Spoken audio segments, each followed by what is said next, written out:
Sadhguru, namaskar. Please. Identify. Yeah, I'm Sandeep Kalra. There is a policewoman, you must identify yourself. My question is with something which I had experienced. We have a small NGO. We started that to enable people so that they can live well. So we employed some boys who were the sons of these maids and drivers.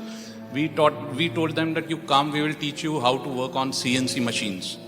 Those boys, they came for 2 days and third day they didn't turn up. We asked them, why you are not coming up? They say, हमारे हाथ काले हो जाते हैं. My hands become black. I don't want to work with my hands. And this is what is happening, that after education, all parents, even including myself, I want my child not to do a handwork. He should be an officer, he should sit in the office or he should be in the AC. Now, this is something where the erosion has happened. I would like your insight on this. I think I kind of addressed this in the beginning. Our idea of education is entirely English, unfortunately. Everybody is going to the university, for what? We have to live in this universe, not in a university. Right now, this is a serious thing happening in the country. I do not know if these laws are across the nation, but at least in Tamil Nadu, because there were children dropping out of the school, the government passed a law a few years ago saying that you cannot fail a child till he reaches 9. From first standard to 9th standard, it's free pass. This was done misplaced compassion, because if you fail him at 3rd standard, then he will go back home, he won't come back and sit in the same class again. So let him somehow continue with good intention. But today you have millions of youth who are 14, 15 years of age, who wear pants, who have the attitude of the educated but don't know education. They can't add 2 plus 2. But they have the attitude of the educated. Now they can't go back to the farm and work with their father. They can't learn carpentry, which if their father is a carpenter or a blacksmith or whatever, your CNC machine. Now, we are creating this youth. It's a dangerous thing. Youth without purpose is a dangerous possibility, always. So our idea of education has to change. Why is it that everybody has to go to school? I do not believe in this compulsory education thing at all. Why is it that everybody has to go to school? We have to make a law. By the time you're 18, everybody must be tested, you must have some skill, otherwise you must join the army or do something. Some skill, you must be able to do something with your hands or your brains. If you have no skill, you must go for 2 years of some kind of compulsory training. It could be, semi-armed forces, it could be police, it could be some other industrial training, whatever. Kept there for 2 years and trained. In every country, in many countries who want to come up well, they have 2 years of compulsory army training. Ours need not be necessarily military training, it could be industrial training, it could be something else, but compulsorily they must go through by 18 if they don't have a skill or they're not progressing towards their academic capabilities.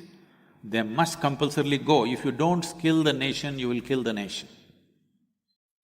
தமிழக அரசை பொறுத்த வரைக்கும் அவர்கள் அரசு புறம்போக்கு நிலங்களில் எங்கெங்கெல்லாம் மரம் நட வேண்டும் என்று ஆசைப்படுகின்றார்களோ அங்கெல்லாம் மரம் நடுவதற்கு அரசு அவர்களுக்கு உறுதுணையாக விளங்கும் என்பதை இந்த நல்ல நேரத்திலே தெரிவித்துக் கொள்கின்றேன். 80% of our body is water. That's where it all starts. Through OP was telling me, for the first time he is seeing a crowd of people who are disciplined and so wonderful. உங்களெல்லாம் பார்க்கும்போது, சத்குருவை பார்க்கும்போது, சத்குருக்கு துணையா இருக்கிற இத்தனை பேரை பார்க்கும்போது மனசுல ஒரு நம்பிக்கை, ஒரு தன்னம்பிக்கை வந்திருக்கு. அந்த தன்னம்பிக்கைக்கு நன்றி. குருஜி அவர்கள் எடுக்கின்ற ஒவ்வொரு முயற்சிக்கும் அரசு உறுதுணையாக இருக்கும் என்பதையும் இந்த நல்ல நேரத்திலே தெரிவித்து, மேடையில் இருக்கிறவங்க எல்லாமே வணக்கம். Our farmer, with almost no science or technology and very little infrastructure, he's been providing food for 1.3 billion people. This is the greatest achievement in the country. Dinner time, everybody should take 20 seconds before you eat your dinner and remind yourself of all the suffering that people have gone through due to lack of food and water. And the sufferings of these men and women who committed suicide as farmers. This is not to ruin your dinner, this is just that you eat your dinner as a human being conscious of everybody's pain and suffering.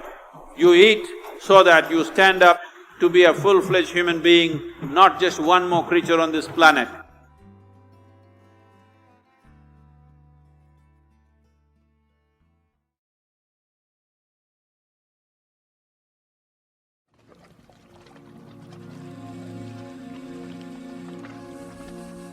Thousands of years ago, when Adiyogi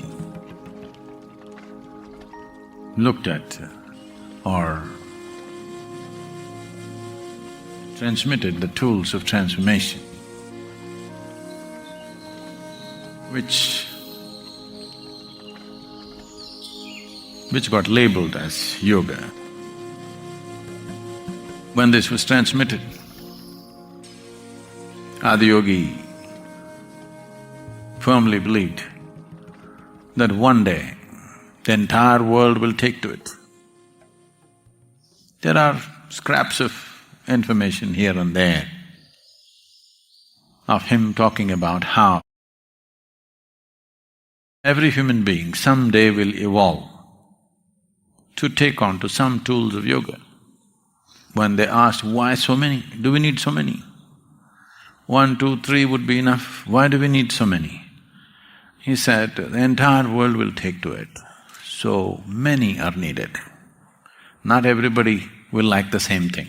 Somebody would like to do it this way, somebody would like to do it that way. So, all these are needed. The initial teachers or the first teachers of this science, the Saptarishis, obviously expressed doubt. We have not even seen those people, we don't know who they are. In strange lands, we don't know what kind they are. Will they all take to this? He said, your business is to plant the seeds. One seed and turn the earth green, entire earth green. It has the potency. Your business is to keep the potency of the seed. When the weather is right, it will turn green.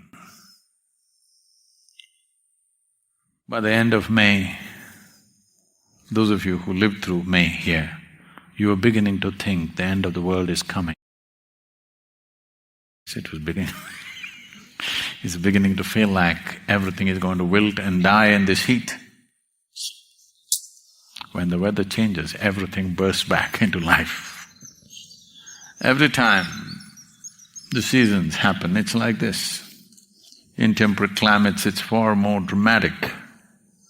In the winter months, if you look out, it looks like end of the world. Looks like if you don't know, seasons change. And if you look around, you think the world is going to come to an end. Not a single leaf, not a spot of green, everything has gone. But as the ice melts and spring comes on, life bursts forth. So Adiyogi said, your business is not to teach yoga to everybody. Your business is to keep the potency of the seed. You keep the seed pure and strong. When the weather is right, it will happen. I think the weather is getting right for yoga in many ways. For the first time, the entire world at least knows the word yoga. Whether they're yet practicing or not, they know there is something like this. Has everybody taken to yoga? Not yet. But as the weather gets right, if we keep the purity of the seed, it's bound to sprout. If you create any tension, either in the body or in the mind, you don't need another enemy in your life. You will just slowly work against yourself, not just in terms of physical health, in many different ways, you understand? You will turn your own life energies against you. Today we know very clearly that people who are going through excessive tensions definitely are inviting ailments, there's no question about it. Medically, it's a proven fact, isn't it? But much more than that is happening. You are not only inviting health health or ill health situations, you are inviting a whole host of problems in the world. Because how or in what way you reverberate, accordingly you draw those type of situations towards yourself, those kind of people towards yourself, those kind of ultimate results to your own life. So, what we're talking about is not just about beating the stress, not talking about just being little more peaceful. If you want to create your life the way you want it, you need to take charge of certain fundamentals. Otherwise, you're just working your own energies against yourself. And this is not… when I said it's a formidable enemy, because the very source of creation is here. It's better, it's best that the source of creation is working for you, not against you, isn't it? So no. Such a powerful thing, it must be always working for you. If it works against you, you're finished. Nobody can save you, I'm telling you. If the very source of creation within you begins to work against you, nothing in this world is going to save you. So it's very, very important. It is not just about being little free from stress, being little more peaceful, little more happy, it's not about that. To create your life the way you want it, it's very important that first of all the body, then the mind, then the energies, these things are attended to with utmost care.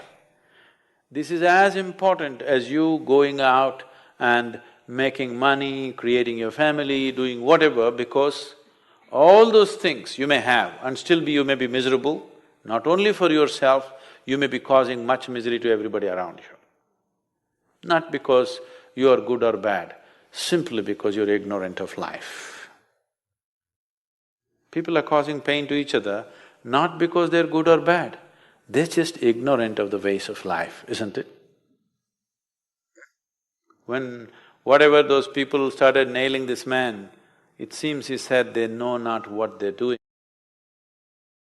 All he's saying is ignorance is the only problem, isn't it?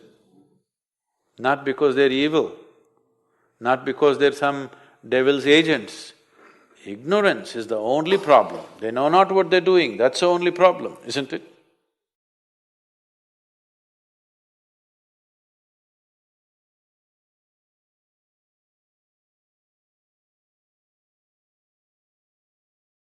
If you made it this far, it's because something spoke to you on some level. Let us know where you're watching from, subscribe to the channel, check out the links in the description for more reflections. Because honestly, very few people make it to the end. Thanks, big hug, and see you in the next video.